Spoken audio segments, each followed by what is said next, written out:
Russia launched 18 missiles and around 400 drones during an overnight attack on Ukraine that primarily targeted the capital of Kyiv.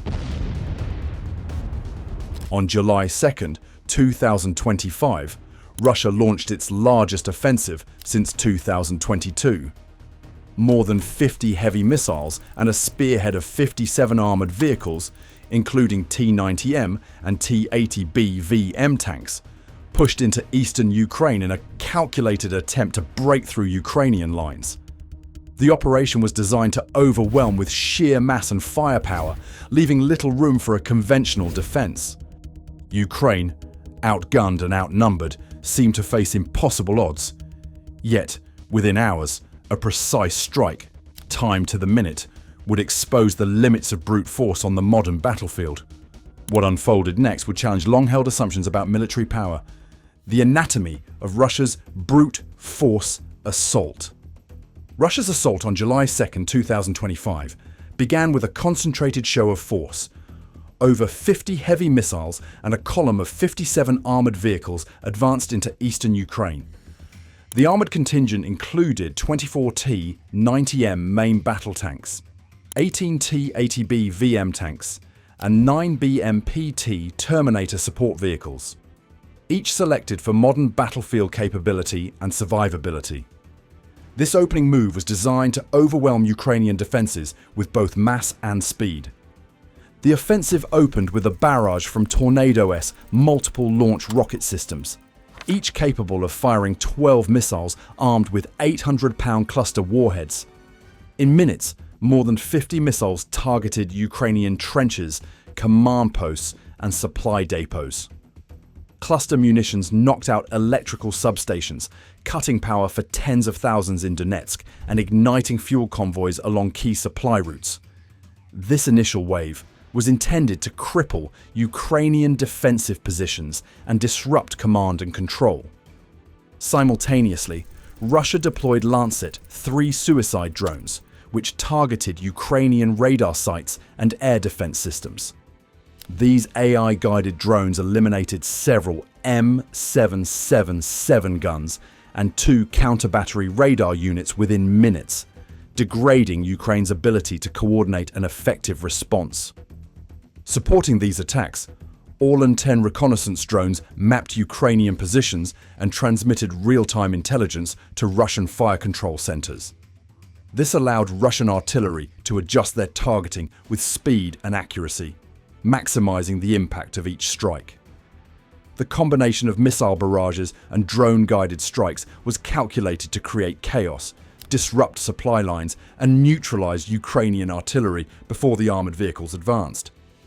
By mid-morning, the Tornado-S systems had inflicted significant damage. Each cluster munition strike scattered dozens of submunitions across wide areas, ensuring that even well-protected positions could not escape the bombardment. The Lancet drones, equipped with onboard cameras and explosives, destroyed high-value assets and forced Ukrainian units to relocate. The Orlan 10s continued to provide live updates, enabling Russian forces to direct additional artillery fire onto newly exposed Ukrainian positions. The plan was to clear a path for Russian armour, allowing the tanks and Terminators to penetrate the defensive line with minimal resistance. This operation relied on a doctrine rooted in traditional armoured warfare, updated with modern technology. The T-90M's relight explosive reactive armour and the Terminator's dual 30mm autocannons and grenade launchers represented Russia's confidence in firepower and armoured mass. The offensive structure reflected a belief that synchronized barrages and overwhelming numbers could break through any defense. Coordination between air-dropped ordnance, artillery, and ground forces aimed to deliver a decisive blow before Ukraine could recover. However, the scale and complexity of this assault exposed critical vulnerabilities. Russia's reliance on centralized command and precise information flows made the operation effective during the initial hours, but also opened it to electronic warfare and rapid counterstrikes. Each missile launch, drone strike, and armored maneuver depended on uninterrupted communication between units and headquarters, creating predictable patterns that could be exploited. What set this offensive apart was the simultaneity of its components. Artillery, drones, and armor struck Ukrainian positions in a tightly choreographed sequence, rather than in isolated waves. The barrage of Tornados rockets disrupted forward positions, while Lancet drones quickly followed to disable radar and direct further artillery fire. This approach was intended to degrade all Ukrainian defensive capabilities in a matter of hours, leaving little opportunity for organized resistance. Despite the intensity of the attack, not all Ukrainian defenses were neutralized. Some radar installations, though suffering intermittent downtime, remained operational long enough to provide vital battlefield information. This allowed Ukrainian forces to begin limited counter-battery efforts even as the Russian assault pressed forward. While Russia's command believed that early strikes had shattered Ukrainian resistance, the survival of these assets kept Ukraine in the fight. By evening, it became apparent that brute force alone would not guarantee victory. The Russian offensive had inflicted widespread destruction and tested the limits of coordinated firepower, but it failed to secure a decisive breakthrough. The vulnerabilities tied to centralized control and predictable attack patterns left Russian forces exposed as the battle continued. Their expectation that Ukraine would be unable to respond effectively, especially with advanced technology and real-time data, proved to be a miscalculation. As the dust settled from the initial assault, a new phase of the battle was about to begin. Russia's overwhelming force had set the stage, but the true test would come with Ukraine's response. A response shaped not by numbers, but by precision, intelligence, and adaptability. Tech triumphs over force, Ukraine's turning point. At precisely 9:42 a.m. on July 2nd, 2025, a decisive shift began. US satellite constellations in geostationary orbit locked onto Russian command trucks and ammunition depots positioned dangerously close to the front. The intelligence, gathered in real time, was relayed directly to Ukrainian high-mobility artillery rocket systems, HIMARS, located roughly 22 miles behind the lines. These units, equipped with ATACMS Block 2A missiles, each carrying 300 submunitions capable of saturating a football field-sized kill zone, stood ready to act. Within minutes, the HIMARS batteries launched their payloads. The ATACMS missiles traveled at Mach 3, skimming the horizon before detonating above clusters of Russian support vehicles. Dozens of command trucks, fuel bowsers and ammunition transports were instantly engulfed as secondary explosions rocked the field for minutes after impact. The destruction was immediate and catastrophic. Russian supply lines were severed, and the frontline units lost access to vital resupplies. Intercepts captured Russian officers scrambling about ammo and fuel shortages, their communications reflecting growing panic as the scale of the disruption became clear. By 10:30 a.m., Ukraine escalated its response with the deployment of Switchblade 600 drones. These kamikaze UAVs, each fitted with a 30-pound tandem charge warhead, were guided by operators using live video feeds. The drones targeted the exposed turret roofs of T-90M tanks, exploiting a known vulnerability. Live footage showed the missile-shaped drones diving onto their targets, followed by a flash and a column of black smoke. In just 45 minutes, 8 Russian tanks were destroyed, their wreckage scattered across the contested ground. The precision and lethality of the Switchblade system demonstrated the growing effectiveness of small, expendable drones in neutralizing advanced armored vehicles. Simultaneously, US-supplied counter-battery radar systems played a critical role in suppressing Russian artillery. These advanced radars detected the trajectories of incoming 152mm shells and calculated their points of origin within seconds.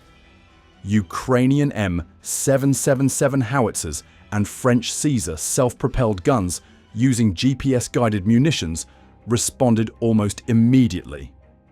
Less than 90 seconds after a Russian battery opened fire, Ukrainian counter-battery teams delivered accurate strikes against the source.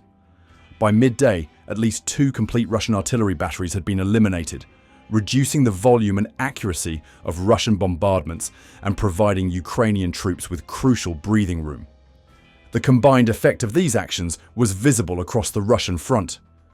Command trucks lay in ruins, fuel convoys burned unchecked, and ammunition depots continued to detonate. Armoured columns, deprived of resupply and support, halted their advance. Russian artillery crews, aware of the counter-battery threat, were forced to relocate frequently, diminishing their own effectiveness. Intercepted communications revealed mounting confusion, with officers unable to coordinate movements or maintain supply lines. The tempo of the Russian offensive slowed dramatically as units became isolated and vulnerable to further strikes.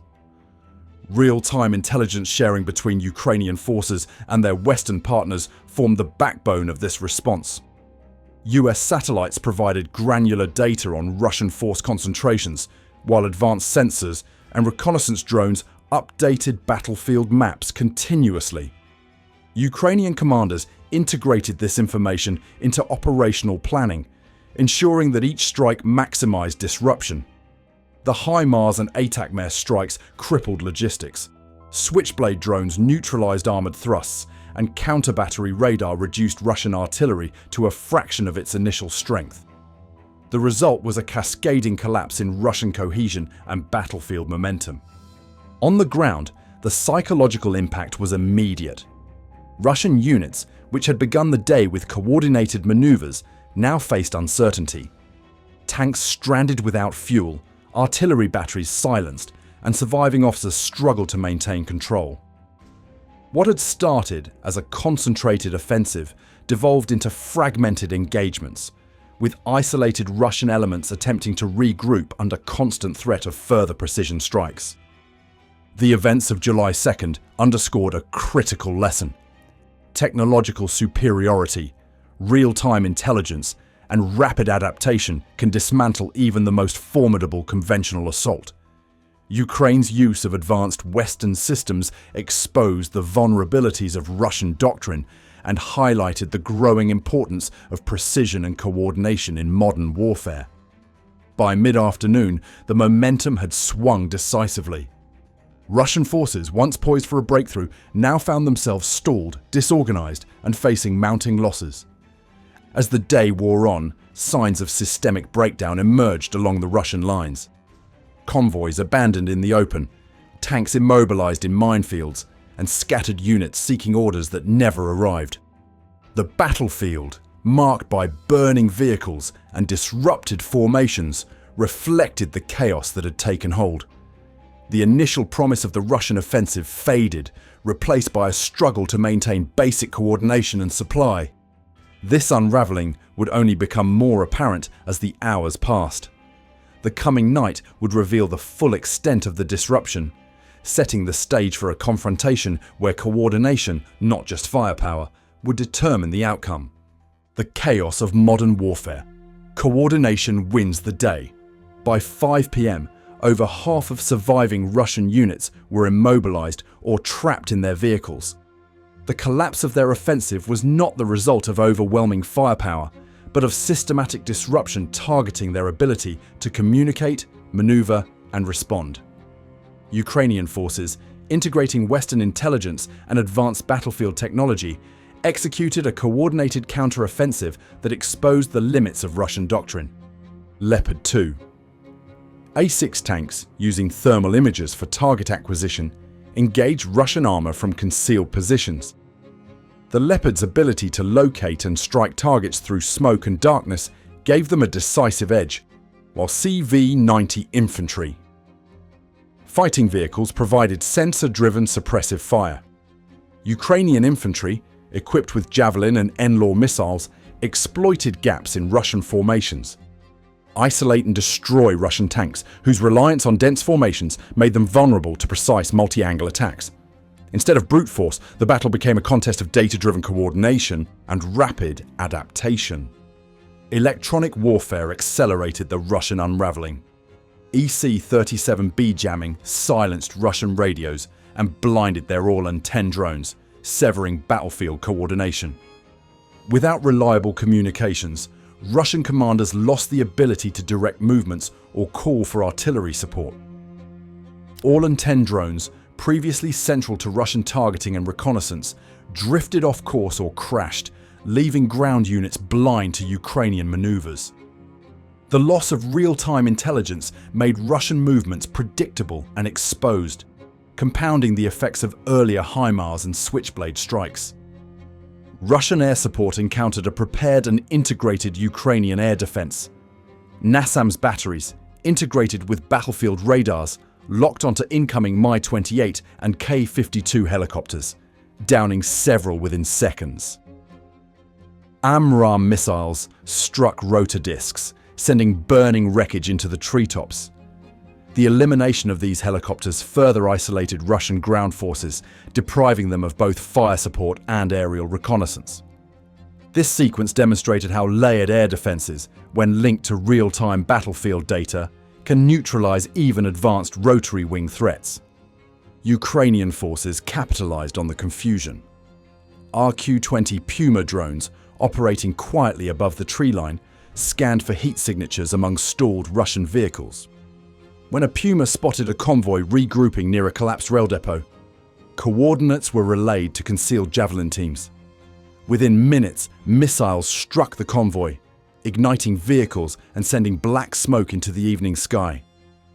This rapid cycle of detection and response underscored the centrality of real-time intelligence and precision engagement in modern combat. As Russian movements stalled and their command structure fractured, Ukrainian units pressed their advantage. Armored columns abandoned attempts to advance, with many crews shutting down engines to avoid detection by thermal sensors. Isolated and unable to receive coherent orders, Russian tank crews and artillery units resorted to using runners and visual signals, methods that proved ineffective under continuous fire. The psychological toll of fighting an opponent who could anticipate and counter every move became evident. Russian units, deprived of information and support, lost cohesion and initiative. The effectiveness of Ukrainian operations stemmed from their ability to integrate diverse technologies: thermal imaging, electronic warfare, satellite-linked air defense, and rapid drone reconnaissance into a coherent, responsive system.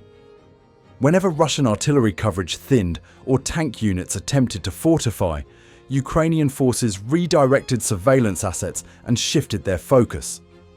This adaptive approach allowed them to sustain operational tempo, exploit vulnerabilities, and maintain pressure on a disoriented adversary. By the close of July 2nd, Russian forces faced a battlefield transformed by information dominance. Over half of the surviving crews remained inside silent tanks, awaiting orders that never arrived. Others abandoned equipment in the field, leaving behind evidence of a doctrine unprepared for the speed and precision of a modern, data-driven adversary. The collapse of coordination, rather than the exhaustion of firepower, defined the day's outcome. The events at Kurikov highlighted a fundamental shift in warfare. The side that controls intelligence, adapts quickly, and coordinates its assets with precision holds the advantage. As the smoke cleared and the scale of disruption became apparent, it was no longer possible to view military power solely through the lens of tanks and artillery. The battle's outcome raised new questions about the future of conflict, questions that extend far beyond the events of a single day. The Battle of Kurikov demonstrated that intelligence and precision now define the outcome of modern warfare. Rather than relying on massed firepower, success depended on the ability to see first, think faster, and coordinate strikes with the real-time data from satellites, drones, and secure links. The integration of these technologies rendered older doctrines and brute force tactics ineffective against a networked, adaptive opponent. As one analyst observed, "Whoever sees first and strikes precisely wins." With Kurikov's lessons, can any army still rely on massed armor alone? Let us know if you think tech or numbers will decide the next big clash.